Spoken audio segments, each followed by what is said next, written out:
पाकिस्तानी प्रधानमंत्री इमरान खान के लिए आज फैसले का दिन है। पाकिस्तान की संसद में इमरान सरकार के खिलाफ लाए गए अविश्वास प्रस्ताव पर आज मतदान होना है। पाकिस्तान की असेंबली का सत्र वहां के समय के मुताबिक सुबह 10:30 बजे शुरू होगा। अविश्वास प्रस्ताव पर वोटिंग पाकिस्तान के सुप्रीम कोर्ट के आदेश पर हो रही है और इससे पहले 3 अप्रैल को भी पाकिस्तानी संसद में इमरान के खिलाफ अविश्वास प्रस्ताव लाया गया था, लेकिन डिप्टी स्पीकर ने 7 मिनट के अंदर उस विपक्ष के प्रस्ताव को खारिज कर दिया। इमरान खान ने संसद भंग करवा दी, नए चुनाव का ऐलान कर दिया। ऐसे में विपक्ष ने सुप्रीम कोर्ट का दरवाजा खटखटाया। कोर्ट ने इमरान खान को झटका देते हुए डिप्टी स्पीकर के फैसले को असंवैधानिक बताया और पाकिस्तान की संसद को एक बार फिर से बहाल कर दिया।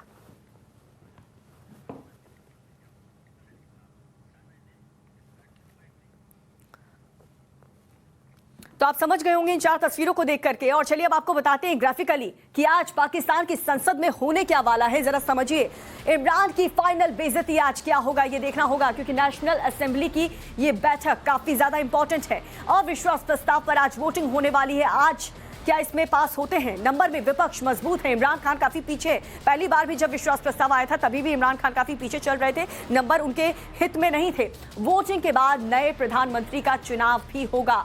आज इमरान का द एंड हो सकता है। पीएम की रेस में शहबाज शरीफ विपक्ष का बड़ा चेहरा, इनका नाम रेस में इस वक्त सबसे आगे चल रहा है। अगर अविश्वास प्रस्ताव में इमरान खान हारते हैं तो नया प्रधानमंत्री का चुनाव होगा, जिसकी रेस में शहबाज शरीफ सबसे आगे इस वक्त चल रहे हैं।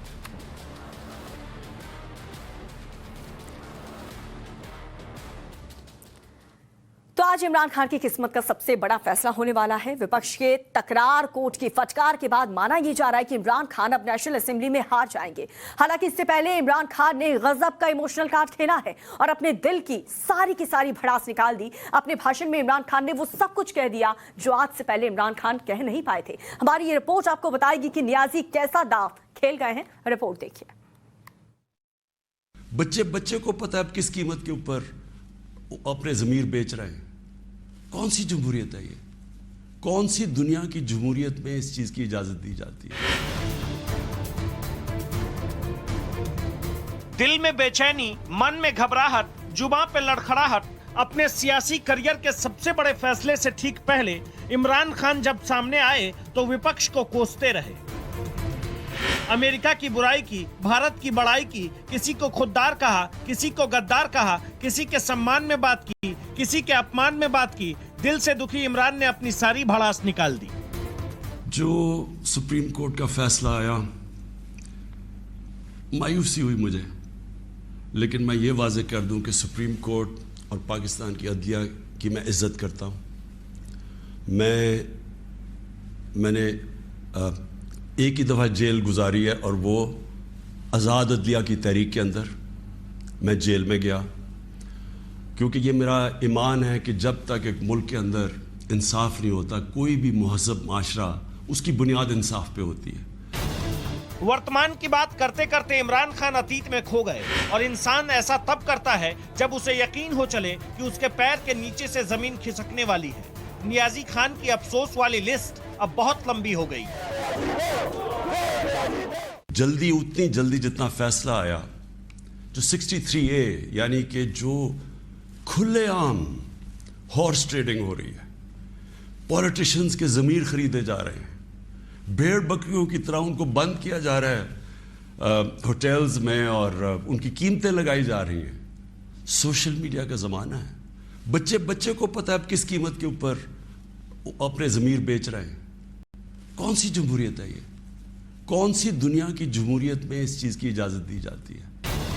आंकड़े बता रहे हैं कि इमरान का खेल खत्म होने वाला है। सत्ता में बने रहने का उनका ख्वाब खत्म हो चुका है, क्योंकि विपक्ष की हवा में उनकी कुर्सी लगभग उड़ चुकी है। ऐसे में उन्हें फिर से पुराने ख्वाब याद आने लगे हैं। मैं सिर्फ एक अब एज अ पाकिस्तानी बात कर रहा हूँ कि जो एक ख्वाब देखता था और शुरू से कि एक बड़ा हमारा अजीम मुल्क बनेगा, और मेरी ये कभी ख्वाब नहीं गई मेरे से। मेरा ये बिलीफ है कि इस मुल्क ने बड़ा एक अजीम मुल्क बनना है और ये एक स्ट्रगल है उस तरफ जाने के लिए। लेकिन ये बहुत बड़ा धचका लगता है उस स्ट्रगल को जब आप ये तमाशा देख रहे हैं। तो दोनों चीज़ें बड़ी सीरियस हैं मुल्क के मुस्तकबिल के लिए। विपक्ष और सुप्रीम कोर्ट से सियासी झटका खाने के बाद इमरान खान ने अपने पुराने पाप को ढकने की पूरी कोशिश की और इसी कोशिश में एक बार फिर सबको बताने लगे कि सीक्रेट चिट्ठी को सार्वजनिक क्यों नहीं किया। क्यों नहीं मैं वो कागज पब्लिक में दे सकता, क्यों नहीं मैं मीडिया को दे सकता? क्योंकि उसके ऊपर कोड होती है और अगर हम वो साइफर पब्लिश कर दें तो बाहर की दुनिया को पता चल जाएगा कि पाकिस्तान की कोड क्या है। लिहाजा हमारी जो जितनी भी सीक्रेट इंफॉर्मेशन है वो सारी एक्सपोज हो जाएगी। पाकिस्तान के राजनीतिक ड्रामे के बीच इमरान फिर से रूस और अमेरिका को भी लेकर आए, पुरानी बातें दोहराई, दर्द को बयां किया।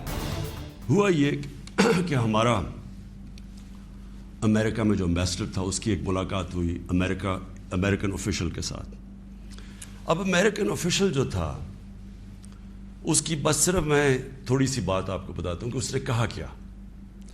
उसने पहले कहा कि जी इमरान खान को रूस नहीं जाना चाहिए था। वो बड़ा उसने कोशिश की एम्बेसडर ने बताने के लिए कि उसकी वजूहत एक कंसेंसस था, पहले से प्लान बना हुआ था, लेकिन उसने कहा नहीं, ये सिर्फ इमरान खान ने फैसला किया। फिर वो जो कहता, और मैं ये चाहता हूँ आप कौम ज़रा गौर से मेरी बात सुने कि उसने कहा क्या। उसने कहा कि अगर आप इमरान खान को ये, और उसने कहा अभी अदम एतमाद दर्ज नहीं हुआ था पाकिस्तान में, उससे पहले ये कह रहा है, यानी इसे पता था कि अदम एतमाद आने वाली है। कहता कि अगर इमरान खान इसमें से बच जाता है अदम एतमाद से तो पाकिस्तान को बड़ा मुश्किल यानी कॉन्सिक्वेंसेस फेस करने पड़ेंगे। इमरान खान खुद को सियासी शुद्ध बताते रहे, विपक्ष को अशुद्ध, इसमें कोई कमी ना रह जाए, इसलिए उन्होंने पाकिस्तानी अवाम को अपने साथ आने और विरोध की चिंगारी भड़काने की अपील भी की। जो अपने बच्चों का मुस्तकबिल बचाना चाहता है इस मुल्क में, आप अगर इसके खिलाफ नहीं खड़े होंगे, किसी ने और आके आपको नहीं बचाना। कौम खड़ी होती है इसके ऊपर, ये बदी के खिलाफ। विपक्ष खुश है, इमरान हताश, क्योंकि आज तय हो जाएगा इमरान के दावे में दम है या विपक्ष के विरोध में। हालांकि सीटों की संख्या बता रही है कि इमरान खान आज के बाद पूर्व प्रधानमंत्री हो जाएंगे। ब्यूरो रिपोर्ट, टाइम्स नाउ, नव भारत। और चलिए सीधा पाकिस्तान से, इस्लामाबाद से हमारे साथ हमारे सहयोगी कसवर कलासरा जुड़ चुके हैं। कसवर, जरा बताएं आज क्या कुछ होने वाला है, इमरान खान के लिए कितना मुश्किल भरा दिन है आज? देखिए, इमरान खान साहब के लिए हर आने वाला दिन मुश्किल है, इसमें तो कोई शक शुबे की गुंजाइश ही नहीं है। आज का जो दिन है, जो सुप्रीम कोर्ट के कहने के ऊपर जो एक सेशन बुलाया गया है, आज इसमें डिस्कशन होगी हमने, और जो एक रूलिंग जारी की है स्पीकर के ऑफिस से, उसमें यह कि डिस्कशन होगी फॉरेन फंडिंग, जो प्राइम मिनिस्टर इमरान खान कह रहे हैं कि फॉरेन एक कंस्पिरेसी है, तो उसके ऊपर एक डिस्कशन होगी। 1-2 दिन लगेगा डिस्कशन में, उसके बाद कहीं जाके वोटिंग होगी। ये जो इंप्रेशन है कि आज ही वोटिंग हो जाएगी, तो ये गलत है। आज डिस्कशन होगी, मेरा ख्याल है कि 2-3 लगेंगे इनको डिस्कशन में, उसके बाद वोटिंग होगी। लेकिन एक चीज बड़ी क्लियर है कि इसी सेशन के एंड पे या मिडल में एक वोटिंग होगी। स्पीकर किसी वक्त बुला सकते हैं, इवन के जरूरी नहीं है कि वो मीडिया को बताएं कि कल हो रही है, परसों हो रही है, किसी वक्त हो सकती है। और अपोजिशन इस चीज के लिए तैयार है। जो अभी आपने बताया, आपने पूछा कि कितना मुश्किल है, तो मेरा ख्याल है कि ये जो सेशन है, इसके एंड के बाद हमें ऐसा लगता है कि शायद प्राइम मिनिस्टर इमरान खान साहब साबिक प्राइम मिनिस्टर हो जाएंगे, फॉर्मर प्राइम मिनिस्टर हो जाएंगे। अपोजिशन मुकम्मल तौर पर तैयार है, उनके पास नंबर शायद पहले से भी ज्यादा हो गया। जी कसवर, लेकिन जिस तरीके के स्टेटमेंट इमरान खान की तरफ से इस दरमियान आए हैं, जितनी भी बार उन्होंने संबोधन किया है, हर बार वो गिड़गिड़ाते हुए नजर आए। देखिए, कुर्सी तो उनकी जा रही है, लेकिन कम से कम वो ये सब ना कहते तो कम से कम इज्जत तो बच जाती। देखिए, इमरान खान साहब पावर नहीं छोड़ना चाह रहे। एक चीज तो बड़ी तय है, वो बार बार ये कह रहे हैं कि आप इस कंस्पिरेसी के खिलाफ उठ खड़े हो, जो ऐसी कंस्पिरेसी जो अभी तक पब्लिक के सामने उन्होंने रखी नहीं है। जो कल का उन्होंने संडे का एक बुलाया है कि आप अपने बच्चों के मुस्तकबिल के लिए निकलें, तो मेरे ख्याल में कि जलसा, he is a crowd puller, जलसा बहुत बड़ा होगा। लेकिन अब आवाम को भी समझ आना शुरू हो गई है कि शायद ये एक ऐसे लीडर हैं, एक ऐसे वजीर आजम है जो पावर के साथ जुड़े रहना चाहते हैं। और देखते हैं कि संडे वाले दिन क्या होता है। लेकिन एक चीज बड़ी तय है, जो जिस आप कह रही हैं कि एक सेफ एग्जिट उनको दिया गया, एक ऑनरेबल एग्जिट के इनके पास आए हैं ढेर सारे मौके, जो कि अब इनके लिए कम होते जा रहे हैं। होता तो यही है कि जब आपके आंकड़े पूरे ना हो सके तो आप अपोजिशन के लिए मैदान छोड़ देते हैं। लेकिन ऐसा हमें लग नहीं रहा, क्योंकि इमरान खान साहब बार बार एक बात कह रहे हैं कि जी मेरे खिलाफ फॉरेन फंडिंग है, मेरे खिलाफ फॉरेन कॉन्स्पिरेसी है, और ये मेरे खिलाफ नहीं, ये पाकिस्तान के खिलाफ है। तो पाकिस्तान का फ्यूचर उनके फ्यूचर से लगता है कि पाकिस्तान का फ्यूचर सिर्फ और सिर्फ इमरान खान ही संभाल सकते हैं और कोई नहीं, लिहाजा इसके लिए मेरा सीट पर रहना जरूरी है। लेकिन एक और क्वेश्चन मैं आपको बताऊं, क्वेश्चन रेज होना शुरू हो गए हैं। 50 लाख घर का वादा किया था इन्होंने अपने आने से पहले, बिल्कुल कोई इसके ऊपर पेश रफ्त नहीं है। करोड़ों नौकरों का वादा किया था, कोई पेश रफ्त नहीं है। पाकिस्तान में महंगाई मेरे ख्याल में इस रीजन में सबसे ज्यादा हो गई है, और उसके बाद यहाँ पर अनएम्प्लॉयमेंट हुआ तो कोई जिक्र ही नहीं है। तो मेरे ख्याल में ये ऐसी चीजें हैं जो आप सही कह रहे हैं आप कसवर। देखिए, परेशान पाकिस्तान की जनता है, ये तो साफ पता चलता है। लेकिन पहली बार जब अविश्वास प्रस्ताव आया था तब तो उन्होंने कह दिया था कि सरप्राइज दूंगा, लेकिन इस बार ऐसा कुछ नजर नहीं आ रहा। क्या कोई नया जतन इमरान खान की तरफ से होता है, ये देखने वाली बात होगी। आप नजर बनाए रखिएगा और कसवर बने रहिए आप हमारे साथ। लेकिन चौतरफा संकट में घिरे इमरान खान को आज का दिन, आजकल दिन रात भारत की याद काफी सता रही है। कभी विदेश नीति के बहाने तो कभी इंडियन आर्मी के बहाने, कभी ईवीएम के बहाने। अपने सबसे इमोशनल स्पीच में इमरान खान ने भारत की रह रहकर कई बार तारीफ पे तारीफ की है। देखिए।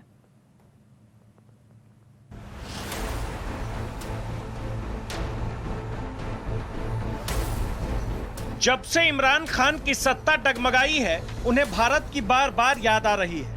बार बार बोले तो आधे घंटे में 3 बार। इमरान खान वैसे तो अपनी कौम को संबोधित करने आए थे, लेकिन भारत का नाम लेना नहीं भूले। कुल 3 बार भारत के बारे में बोले, 2 बार भारत को खुददार कहा, 1 बार ईवीएम का जिक्र किया। मैं आपको आज मुझे अफसोस और तकलीफ भी होती है कहते हुए, हमारे साथ ही हिंदुस्तान आज़ाद हुआ था।